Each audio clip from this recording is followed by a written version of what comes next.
Petite bambinette sportive la plus radicale de son époque, la Clio 2 RS était vraiment la valeur absolue du début des années 2000.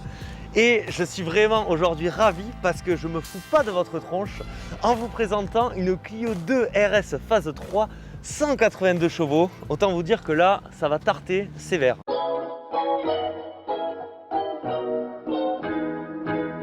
Au début des années 80, la mode est aux petites GTI. Je pense bien évidemment à la Golf GTI, la 205 GTI que malheureusement j'ai trouvé un petit peu surcotée.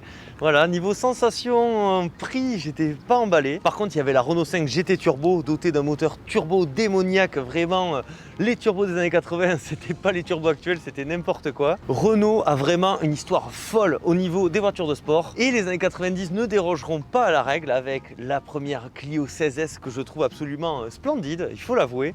Et puis les fanatiques, même si je la trouve un petit peu surcotée, il faut avouer qu'elle a vraiment marqué son temps. La Renault Clio 1 Williams, c'était un sacré bolide. Puis ensuite, en janvier 2000, il n'y a pas eu le bug de l'an 2000, mais il y a eu la première version de cette Clio 2 RS, donc la toute première Renault Sport de grande série, parce que la toute première en réalité c'est la Renault Spider, mais bon, on n'en croise pas des masses dans les rues. D'ailleurs, même celle-ci non plus, ça se raréfie tout de même. La concurrence autour de cette Clio 1 RS, elle pouvait rien faire. Je pense à son rival de toujours, Peugeot, qui avec la 206 n'avait pas les armes pour lutter, tout simplement, parce que la version la plus puissante à ce même moment faisait 138 chevaux. 138 versus 172 chevaux, il y a quand même un écart non négligeable. Peugeot mettra beaucoup de temps pour contre-attaquer, il faudra attendre 2003. Ils ont sorti donc la version RC que j'ai essayé sur la chaîne, que je vous conseille d'aller voir. Puis Renault en 2001 va faire le premier restylage de la Clio RS en lui donnant une bouille bien plus agressive, parce que c'est vrai que la première RS, niveau design, c'était très rondouillard, assez désuet même à l'intérieur. La version ultime, c'est bien celle-ci, sortie à partir de 2004. On va surtout gagner 10 chevaux pour atteindre la puissance folle de 182 chevaux, afin de pouvoir remettre bien comme il faut la Peugeot 206 RC en PLS, au même titre que toute la concurrence de cette époque. On va voir le monstre, hein. Waouh, un bruit sublime. Pas du tout. Donc jusqu'ici c'est une Clio. Waouh! Oh là là, Renault Sport. Les couleurs d'ailleurs de Renault Sport, magnifiques. On va pas mettre trop l'accent dessus, mais il n'y a pas de vérin. On va dire que c'est pour gagner du poids, là ça va. D'ailleurs cette voiture, elle fait que 1090 kg, ce qui est, pour une voiture qui fait 182 chevaux, c'est plutôt pas mal. Surtout que le moteur, il est quand même sacrément imposant, comme vous pouvez le voir. Et je trouve ça hyper drôle de voir ça dans le capot d'une petite citadine de moins de 4 mètres, parce qu'on a quand même un gros 2 litres 16 soupape, 182 chevaux. On est à une époque où mettre un gros 2 litres sous le capot d'une Clio, c'était presque normal, parce que cette voiture, elle a eu droit à des déclinaisons encore plus tarées, notamment la Clio V6. Si l'un d'entre vous a une Clio V6, je fais le signe. Voilà, vous me contactez, ça serait avec un immense plaisir. La Clio V6, moi c'est un rêve d'enfant. Mais celle-ci c'est déjà pas mal du tout, même en termes de performance, parce qu'on a le 0 à 100 abattu en 7 secondes 1, le 1000 mètres départ arrêté en 28 secondes 1, et puis en plus de ces chiffres, parce que les chiffres en réalité, vous le savez, ça ne veut pas dire grand-chose. Ce qui est bien, c'est comme cette voiture a été préparée par les mains d'orfèvre de Renault Sport, au même titre que les Mégane qui arriveront à la même époque, cette voiture sur circuit, elle est tout simplement imbattable. Niveau efficacité générale du véhicule, franchement, c'était vraiment très très bon. Enfin, même si ça compte pas trop sur ce genre d'automobile, elle a le bon goût de beaucoup moins consommer qu'une 206 RC. Environ 2 litres de moins au 100 km. Ici, on est entre 9 et 10 litres. Ça dépend comment vous voyez la chose. En non-daily, si on bourrine un peu, c'est super. En daily, c'est un peu chéro, forcément. Attention. Le design de cette Clio 2 RS, bon, c'est une Clio 2 quoi. Mais quand même, vous allez voir, il y a des petits détails qui font la différence. Je vais me confier à vous, je ne suis pas hyper fan de la Clio 2. C'est un peu ma 205 de chez Renault, genre une petite overdose. Celle-ci, c'est vraiment une des plus belles, mis à part la V6, qu'on puisse trouver. Donc, je trouve qu'elle passe bien. Déjà, on a droit à une version restylée. Quand la 206 et la Clio 2 sortent toutes les deux en 98, il faut quand même avouer que la 206 a un design beaucoup plus agressif, beaucoup plus moderne. D'ailleurs, ce qui est marrant, c'est qu'on a retrouvé un petit peu ce constat en 2019 avec l'arrivée de la Clio 5 et de la 208. Clio 5 ayant un parti pris plus traditionnel, la 208 étant très agressive, et ça a payé un petit peu donc à l'image de la 206. Du coup, Renault, ils ont été assez rapides quand même pour faire un restylage où vraiment l'idée était de rendre leur véhicule plus agressif. Parce que c'est vrai qu'entre une phase 1 et une phase 2, Vraiment, on pourrait croire que c'est une voiture différente. Donc déjà, on a droit à des phares beaucoup plus expressifs, une calandre avec des naseaux assez imposants, phares xénon. Ce qui est marrant, c'est qu'on peut les nettoyer ici avec des petits jets. Ça, j'adore. C'est très vintage, c'est très mignon. Bien sûr, on a des anti-brouillards. La petite grille en bas, ça montre un minimum de sportivité. Ce que j'aime bien avec cette voiture, par exemple, contrairement à la 206 RC, c'est qu'elle est moins ostentatoire. C'est-à-dire que le non-initié ne verra pas forcément qu'il s'agit d'une voiture de course, de compétition, parce que celle-ci, en l'occurrence, en plus, elle fait du circuit, vous voyez. On montre ça à une personne lambda qui n'y connaît rien en automobile, je pense qu'il ne fera pas attention. Les jantes sont anthracite, donc châssis sport, 2 litres 16 valves. Ça, c'est plutôt cool. Elle fait 3,81 m. C'est plus court que la Mini qui va être remplacée là en 3 portes. On a des feux qui sont redessinés avec goût. Et puis surtout, ce qui fait la différence avec cette Clio 2 RS phase 3, vous le voyez bien évidemment ici, c'est cette double sortie d'échappement qui permet à cette voiture d'avoir une cote d'amour et même une cote tout court assez élevée. Allez, on va voir un petit peu cet habitacle. Et déjà, vous pouvez voir des petites notes d'Alcantara. Parce que oui, messieurs, dames, on est quand même dans une version un minimum sportive. Ça se voit aussi avec ces ceintures, vous voyez, elles sont pas noires. Le seuil de porte Renault Sport. Les sièges, bon, ça reste des sièges de Clio. C'est vrai que comparé à la 206 RC, ça pique un peu. Malgré tout, il y a la petite inscription Renault Sport. Il y a encore de l'Alcantara. Moi, j'adore l'Alcantara. C'est vraiment hyper agréable. L'été, c'est un petit peu mieux que du cuir quand même. Hop, donc on s'installe. Il y a un peu de maintien, un peu large quand même. Pour les Américains, un peu cette voiture. Il y a quelques petites spécificités, vous le voyez ici. Le volant est vraiment bien. Après, ce qui est cool, c'est que on a, entre guillemets, tout un équipement moderne. C'est une voiture quand même qui a pratiquement 20 ans. Le compteur, bon, ben écoutez, c'est un compteur de Clio un peu amélioré. Ça manque peut-être un poil d'amour quand même, hein. C'est vrai que bon, il y a quelques touches, ils ont fait un mini effort, mais on reste du côté mini. On met ça dans un Renault Kangoo, ça m'étonnerait même pas. À part la zone rouge après 7000, forcément. Et puis, bien sûr, vitesse maximale à 250 à l'heure. Peut-être pas, à 220, j'avais vu. C'est déjà pas mal. On n'ira pas quand même, parce qu'on respecte toujours l'imitation, vous le savez. Après, ce qu'on peut se dire, c'est que c'est une voiture dédiée au sport. Donc, limite, on s'en fiche un petit peu de savoir s'il y a tel ou tel artifice en plus. Alors, ensuite, on va regarder un petit peu la planche de bord. Donc, ça, c'est de la Clio. Pas de GPS, bon c'est l'époque aussi qui veut ça et franchement de toute façon ça aurait très mal vieilli. J'ai l'impression que c'était un peu à la mode à cette époque de faire des plastiques qui deviennent tout collants et dégueux quelques années après. Ça c'est pas ouf, en vrai c'est pas terrible. Pour le coup, désolé mais avantage 206 RC au niveau de la planche de bord. Faudrait qu'un jour on les compare vraiment, ça serait marrant. Double porte-gobelet, je vous dis c'est une voiture d'américain cette voiture. Le levier de vitesse, oula, j'espère qu'il est ferme. Même à l'intérieur elle fait slipper quoi. On va regarder peut-être. Ah, ouais, non, c'est classique. Je suis pas franchement emballé. J'aime bien les sièges, même si ils sont pas non plus complètement de course, mais non, c'est plutôt agréable. J'aime bien le volant, voilà. Pour une voiture qui vaut autour de 15 000 €, je sais pas. Ah, mais si, et quand même, le détail qui va nous enchanter tous les matins, le pédalier. Ça, le pédalier, attention, hein, ça c'est cool. On a lu.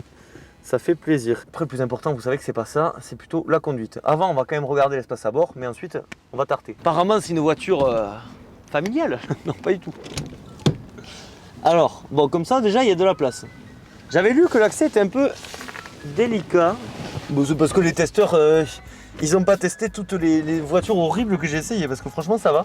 Bon, par contre, ça, voilà. On va fermer pour voir. Ah oui, je l'avais réglé à ma taille.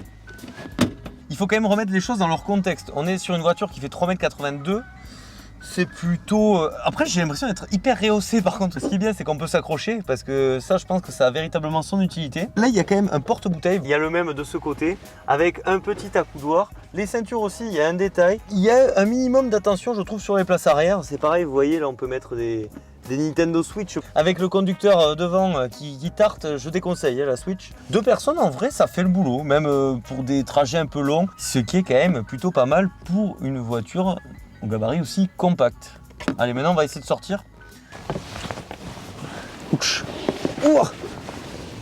Là c'est beau là. Pourquoi on achète une Clio 2 RS? Vous le savez, pour le coffre. Wow, magnifique. Alors, ce qui est bien, vous voyez, c'est qu'on peut quand même mettre un minimum de choses. Notamment, on peut étendre son linge. Ça, c'est très pratique. Ça a été rajouté, voilà. Cette voiture est quasi full origine. Je précise parce que, bon, les puristes, hein, là, en ce moment, je sais pas, c'est la fin d'année, j'en sais rien. Vous êtes un peu énervé. Du coup, ça nous permet vraiment d'avoir un coffre vaste, utilisable au quotidien. Cette voiture, c'est pas pour rien qu'elle s'est vendue au total à plus de 5 millions d'exemplaires quand même. Hein. On a tendance un petit peu à sous-estimer parce que la 206 lui a mis une raclée. Mais quand même, c'était un énorme succès et ça reste la Clio la plus vendue de toutes les générations. En même temps, c'est vrai qu'elle est restée commercialisée très longtemps et c'est vrai que même encore aujourd'hui, elle est relativement utilisable, actuelle, de conception. Vous avez vu que ce soit l'habitacle, les places arrière, le coffre. Et maintenant, le meilleur, parce que ça va être maintenant, la conduite. Attention.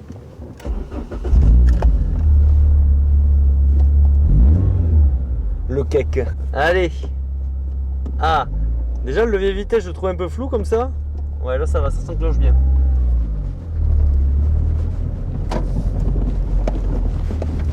Bon, du coup, je suppose qu'elle doit être un peu ferme en suspension. C'est ce qu'on va voir. Ouais, ça sautille un petit peu, dis donc. J'avais pas parlé tout à l'heure aussi, mais ça c'est vachement bien. La rocade, les gens roulent vraiment comme des gros fous. Bon, vous voyez, on est déjà quand même dans une ambiance un petit peu sportive. Putain, ça tarte quand même. Mais ce qui est marrant, c'est que le Kia devant, il nous met quand même la feuille. Alors voyons, en conduite coulée, qu'est-ce que ça vaut? Ça n'a pas l'air d'être hyper souple, coupleux. Voilà. On met la clim, donc les performances seront un peu bridées malgré tout. Bon, écoutez, je pense qu'on va s'en sortir. La voiture est bruyante, bon ça c'est normal. La sortie n'est pas tout à fait d'origine. Moteur atmosphérique oblige, tu sens que c'est plus dans les tours, forcément. Sinon le châssis a l'air d'être d'une précision assez redoutable. Hein. La position de conduite, c'est un petit peu ce que je reproche à ce genre d'auto souvent, c'est que c'est pas une vraie position de conduite de sportif comme on peut avoir. Je sais pas, qu'est-ce que j'ai essayé récemment? La Honda Prélude ou la BMW Z3 où on est beaucoup plus allongé. Moi je préfère. Là, je vais pas dire que c'est une position de conduite camionnette, mais dans l'idée, vous voyez, on est plus assis, plus pépère, quoi. Donc, ça a du positif, hein. Même rien que le fait de s'installer à bord, c'est plus facile. C'est un petit peu l'inconvénient de ces citadines survitaminées. Mis à part le bruit, je pense que c'est vraiment une voiture utilisable au quotidien. Mis à part la conso, si vous avez les moyens, pourquoi pas, hein. Vous voyez là en 5e, impec. Là, ça fait pas de bruit. Bon, après, on est à 60. Ça se tient plutôt bien. Ouais, les freins, en vrai, je disais qu'ils étaient bien vénères. Pour une voiture de course, ils sont ok. Ils sont bien, mais voilà, pas non plus. J'ai connu encore plus énervé en fait. Pour la petite anecdote, donc le propriétaire de ce véhicule a acheté donc cette auto. L'ancien propriétaire venait de faire la vidange, sauf qu'il n'a pas remis d'huile. Donc vous comprenez bien que quand on fait 700 km sans huile, le moteur après il casse. Donc là-dessus, c'est un nouveau moteur en fait qui a à peine 20 000 km et je peux vous assurer qu'il a la santé.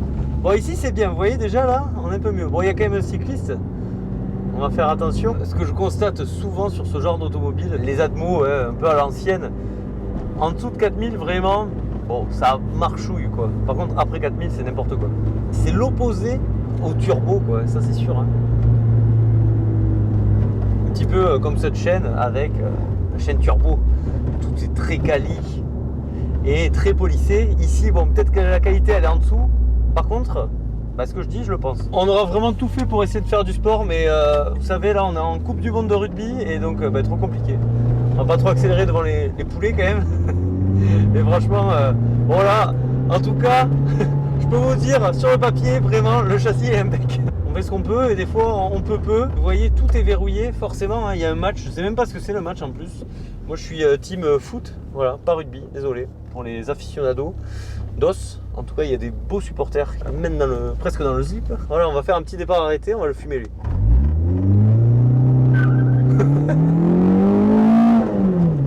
Ah, il y a les flics. Bon, on a quand même fumé la Polo. On retiendra ça. C'est un essai qui change un petit peu. Vous voyez, c'est du velours, hein. On va juste fumer cette Fiat Tipo. Fiat Tipo, un énorme scandale d'ailleurs. Là, ça saute un peu. Waouh! Et moi, je suis en spécial de rallye là. Samina Seri. Marseille Express à votre service. Et tu sens que la voiture elle tient quand même. Ouais, ça tient pas mal.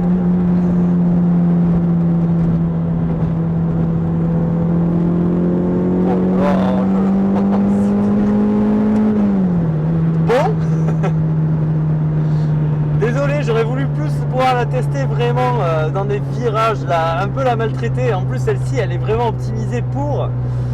Bon voilà, vous l'aurez compris, malheureusement, c'est les inconvénients. L'avantage d'être à Bordeaux, c'est qu'il y a plein de gens qui peuvent m'apporter des voitures. L'inconvénient, c'est que des fois, on ne fait pas ce qu'on veut. Malgré tout, vous le savez, on respecte toujours les limitations, toujours. Et puis, c'était quand même un petit plaisir à conduire ce Clio. Après, moi, je dois vous avouer qu'il y a des voitures un peu performantes. En daily, je les préférerais parce que celle-ci, après, elle est optimisée piste. Elle est... voilà quoi, elle fatigue quand même un petit peu. Bon alors, est-ce que je vous conseille d'acheter une Renault Clio 2 RS? Aïe aïe aïe, le couperet va tomber. Plus globalement, j'ai un petit souci avec ces voitures. Que ce soit la 206 RC qui vaut autour de 15 000 €, comme celle-ci. Que ce soit la 205 GTI. Non, la 205 GTI c'était pire, vraiment ça m'avait beaucoup déçu. Mais ici, c'est pas que c'est décevant, mais malgré tout, c'est une très sympa Clio 2. Mais voilà, il y a le côté Clio 2. Bien sûr, le moteur, tout ça, c'est cool, mais je trouve qu'à ces tarifs-là, on a un Z4 3 litres, 6 cylindres, 231 chevaux, qui est une proposition, je trouve, pour moi, bien plus pertinente, encore moins pratique en daily, beaucoup plus m'as-tu vu aussi, parce que ça, c'est un choix. J'en parlais avec le propriétaire, et c'est vrai que c'est quand même sympa aussi d'avoir une voiture qui se fond dans la masse, parce que il y a beaucoup de gens qui vont être envieux, jaloux. Si vous avez un Z4, vous allez passer pour le roi des cakes. Alors qu'ici, pas forcément. Moi, vous savez que c'est pas du tout mon avis d'ailleurs. J'ai un cabriolet et c'est pas du tout pour me la péter, c'est juste pour se faire plaisir. Mais vous savez comment est la mentalité des gens de manière générale. Mais sinon, en termes de petites bombinettes, c'est vrai que moi, je partirais plutôt, je pense, sur une Clio 1 CZ qui est aussi vraiment très sympa. Moi, je pense que je l'apprécie plus. Après, c'est le côté aussi un petit peu plus rétro. Voire une Renault 5 GT Turbo. J'ai été étonné de voir que les prix, limite, à un moment, ils sont montés comme ça. J'ai l'impression que ça redescend un petit peu. C'est quand même un budget, quoi. 15 000 €, je trouve qu'on peut se faire plaisir même avec des coupés, des cabriolets. C'est que mon avis.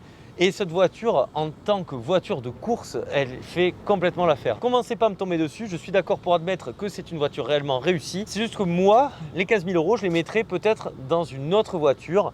15 000 €, c'est quand même une somme. Renault, on peut dire qu'ils avaient quand même une sacrée pression pour succéder à la Williams, qui est véritablement une icône encore aujourd'hui. Mais ce qu'on peut dire, c'est que le pari a été relevé, mais haut la main, avec donc cette Clio 2 RS, qui lancera véritablement la gamme RS. Ensuite, il y aura eu la Clio 3, la Clio 4. La Clio 3 aussi, vraiment, je l'adore.